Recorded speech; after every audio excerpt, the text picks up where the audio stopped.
डरावनी डायरी।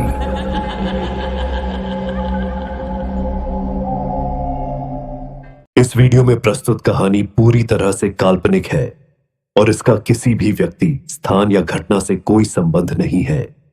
यह केवल मनोरंजन के उद्देश्य से बनाई गई है। मेरी आपसे बस एक विनती है कि वीडियो को अंत तक पूरा देखें। धन्यवाद। कालिया मसान। गांव का नाम था देउलपुर।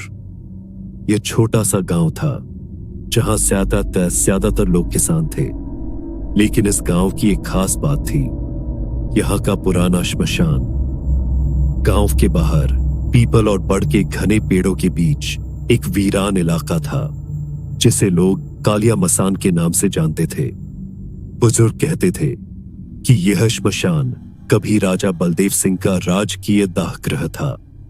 यहां सिर्फ राज परिवार के लोग जलाए जाते थे और कहा जाता है कि बलदेव सिंह के शासन के दौरान यहां किसी तांत्रिक ने नर बलि दी थी। उसके बाद से यह जगह अपवित्र हो गई थी। गांव में कई लोगों ने अजीब अजीब घटनाएं देखी थी। रात में जलती हुई चिताएं दिखती, कोई वहां से गुजरता तो उसके कानों में फुसफुसाहटें सुनाई देती, लेकिन कोई भी वहां जाने की हिम्मत नहीं करता। किशन गांव का एक जवान लड़का था, मेहनती, मजबूत, लेकिन अड़ियल। वह किसी भी तरह अपने खेत का दायरा बढ़ाना चाहता था। उसका एक सपना था देउलपुर का सबसे बड़ा किसान बनने का। एक दिन किशन ने तय किया कि वह कालिया मसान के पास वाली जमीन को साफ करेगा और उसे खेत बनाएगा।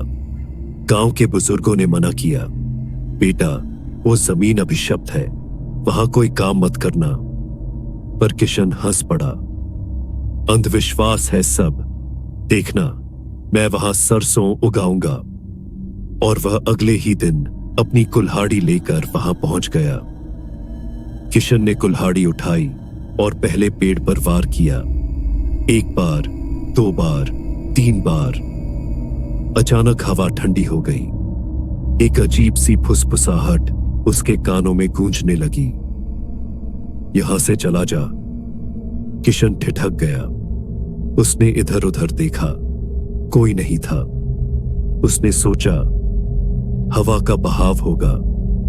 उसने फिर कुल्हाड़ी चलाई, लेकिन तभी उसके हाथ से कुल्हाड़ी छूटकर दूर जा गिरी।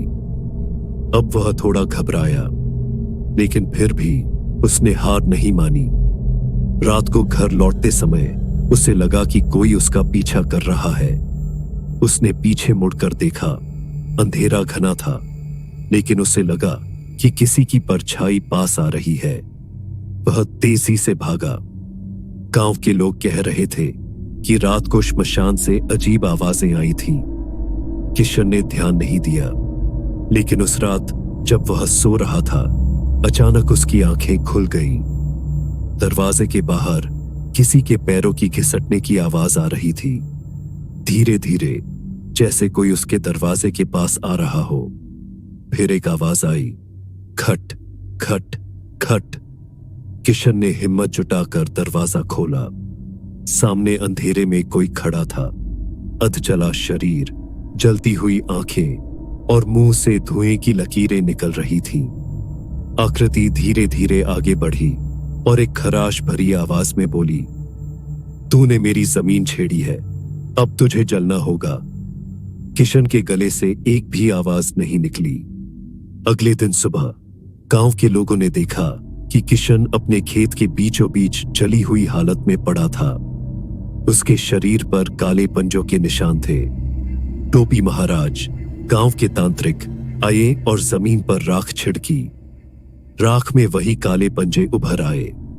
महाराज ने सिर हिलाया और बस इतना कहा, मैंने कहा था कालिया मसान को जगाना मत।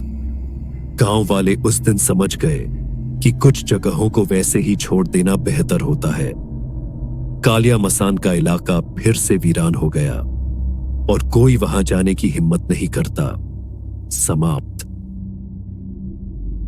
अगर आपको यह कहानी पसंद आई हो तो डरावनी डायरी को सब्सक्राइब करें और हमें अपने सुझाव नीचे कमेंट बॉक्स में जरूर दें। अगली बार फिर मिलेंगे एक नई और डरावनी कहानी के साथ। तब तक खुद का ख्याल रखें और डरावनी डायरी से जुड़े रहें। धन्यवाद।